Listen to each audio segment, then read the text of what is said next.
too kind.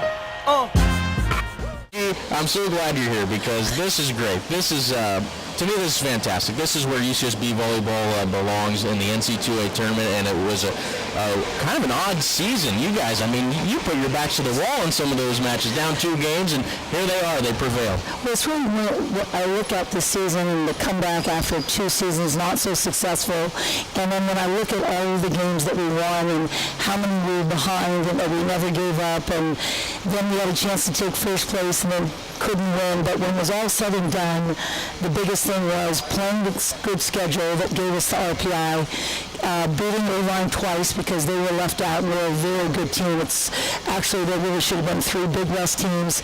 But again, in our last game, we came out a little soft against San Diego State, and I'm thinking, oh no, we're not in yet, and we found a way. So I think I will remember this as one of the most unbelievable kind of seasons to first come back after 2 disappointing seasons and then do it in a fashion where you really had to come from behind. I hope that will carry us in the future as well as this first game, because we are excited to be in. We know that we can play with St. Mary's, and we love the opportunity to play at Stanford. It's professional. We don't have to go down to SC where we went before. We don't have to go to UCLA where we play on half of the court. You can't even serve down there. So we are ready to go. And Becca Sarcino has been injured. She did play 2 games. She's about 80 or 85, but I think by the time Friday at 5 o'clock, she's going to be firing on all cylinders. Well, for fans, you said you're in the Big West, and you've been in the Big West. For fans who maybe don't remember, you were a Pacific Tiger, and you were a pain in the rear end for the Gauchos, as everyone, Mark French would be the first to say that, I'll bet. I remember there was a game, I think you might have fouled out. You were a freshman, I think, or something like that, and the Gaucho fans gave you a standing ovation as you left the court.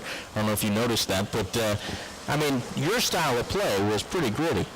I mean, you went after it, and it seems to me you coach that way, too. You're not afraid to get in there and get them pumped up. Yeah, I think that being competitive is not a bad thing. Right. If you're going to do something, you might as well do it all out. And, you only have one chance to play collegiate basketball. And, I just kind of have this own philosophy of, live one day at a time, make the best of your day.